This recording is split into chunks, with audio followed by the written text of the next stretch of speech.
40 की उम्र के बाद महिलाओं के शरीर में होने वाले अचानक बदलाव, ये सब बीमारियों का संकेत हैं या केवल पेरीमेनोपॉज? नमस्कार, मैं हूं इलेक्ट्रोहोमोपैथ डॉक्टर अभिलाषा, अमृतम क्लिनिक इंदौर से। आपने खुद या अपने आसपास किसी 40 वर्ष की महिला में महसूस किया होगा कि अचानक आपकी ऊर्जा और खुशी का स्तर कम होने लगा है। पहले जो काम आप पूरे उत्साह से कर लेती थी, अब वही काम करने में थकान महसूस होती है। शरीर के अलग अलग जोड़ों में दर्द रहने लगा है। घुटनों में, कमर में, कंधों में बिना किसी विशेष कारण के थकान बनी रहती है। फिर ध्यान जाता है कि शरीर में जगह जगह फैट बढ़ रहा है। जितना आप खाती नहीं हैं, उससे भी ज्यादा तेजी से वजन बढ़ने लगता है, विशेषकर पेट और कमर के आसपास। इसके साथ ही स्किन और बाल रूखे और पतले होने लगे हैं। रात में बार बार नींद खुल जाती है और फिर दोबारा आसानी से नहीं आती। अचानक बहुत गर्मी लगने लगती है, पसीना आने लगता है।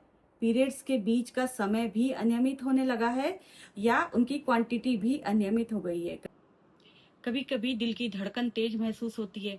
फिर जांच कराई जाती है, जिसमें कभी थायराइड हार्मोन में बदलाव दिखाई देता है, कभी शुगर लेवल, कोलेस्ट्रॉल लेवल ऊपर नीचे होने लगता है। यही कहानी लगभग हर महिला की जिंदगी में 40 वर्ष की उम्र के बाद 5 से 8 सालों तक किसी न किसी रूप में चलती रहती है। किसी को कम तो किसी को अधिक लक्षण के साथ। ये सभी लक्षण अलग अलग बीमारियां नहीं हैं, बल्कि केवल एक कारण से आ रहे हैं, और वो है पेरीमेनोपॉज का फेज, जिसमें एस्ट्रोजन और प्रोजेस्टेरोन हार्मोन का स्तर शरीर में कम हो गया है। मेनोपॉज यानी जब मासिक धर्म पूरी तरह बंद हो जाता है, उससे पहले का लगभग 5 से 8 वर्षों का यह एक ट्रांजिशन पीरियड होता है, जिसमें अधिकांश महिलाएं यह सोचकर घबरा जाती हैं कि उन्हें कोई गंभीर बीमारी हो गई है। फिर शुरू हो जाता है अलग अलग विशेषज्ञ डॉक्टरों के चक्कर।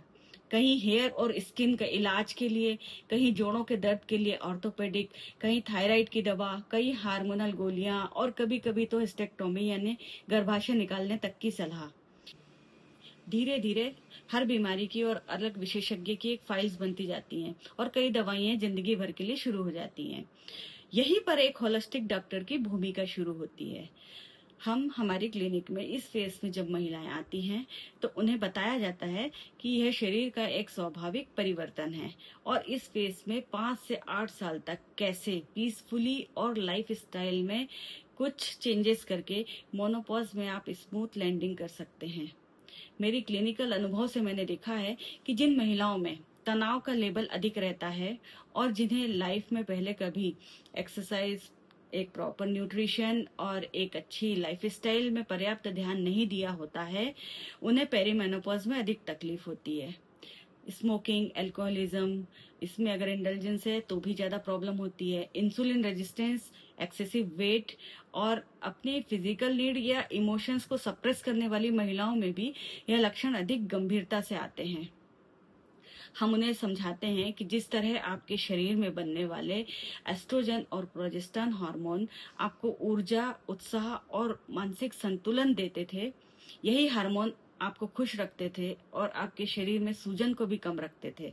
लेकिन अब ओवरी धीरे धीरे अपने प्राकृतिक रिटायरमेंट की ओर बढ़ रही है और इन हार्मोनों का निर्माण कम होने लगा है। ये एंटी इन्फ्लामेटरी हार्मोन भी होते हैं, यानी सूजन रोधी हार्मोन। इनकी कमी से फिर जोड़ों में दर्द, जकड़न हो सकता है, क्योंकि जोड़ों में इन्फ्लामेशन बढ़ सकता है। जोड़ के बीच में कार्टिलेज कम हो सकता है। स्किन का ग्लो कम हो जाता है। त्वचा रूखी हो सकती है, उसमें ईचिंग हो सकती है, वेजाइनल ड्राइनेस हो सकती है। गर्भाशय में छोटे छोटे फाइब्राइड भी बन सकते हैं, लेकिन केवल उसके कारण तुरंत ऑपरेशन करवा लेना हमेशा आवश्यक नहीं होता है। यदि इस पूरे पीरियड में सही मार्गदर्शन, उचित जीवन शैली, मानसिक तनाव हटाना और पर्याप्त नींद पर ध्यान दिया जाए और नेचुरल दवाओं और रेमेडी से जो ये टेम्परेरी प्रॉब्लम्स आ रही हैं उन्हें दूर करते रहें, तो मेनोपॉज की ओर यह यात्रा काफी सहज हो सकती है। मैं होलिस्टिक उपचार में बिलीव करती हूँ, इसलिए काउंसलिंग करते हैं, उन्हें जीवन शैली में पर्याप्त बदलाव करना सिखाया जाता है। आवश्यकता अनुसार दवाइयों की सहायता से शरीर की सूजन और जोड़ों का दर्द, नींद न आना, मानसिक तनाव, यूट्रस फाइब्राइड आदि कई अन्य समस्याओं को नियंत्रित करने का हम प्रयास करते हैं। यदि इस दौरान बीपी, थायराइड या अन्य समस्याएं उत्पन्न हो तो उनका भी होलिस्टिकली ध्यान रखा जाता है कि किस तरह हम उन्हें वापस कम कर दें उनका लेवल, और आवश्यक रूप से जीवन भर उनको दवाइयों पर निर्भर ना रहना पड़े। हमारा शरीर बहुत ही एडॉप्टेबल है।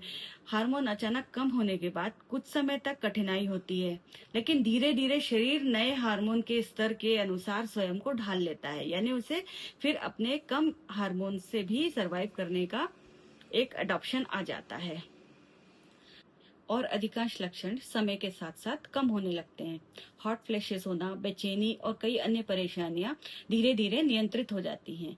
यदि इस दौरान आपके घर में आपका परिवार भी महिलाएं की भावनाओं को और शारीरिक बदलावों को समझे और उनका सहयोग करे तो यह समय बहुत आसान हो सकता है। कुछ छोटे छोटे सुझाव हैं जो मैं देना चाहूंगी।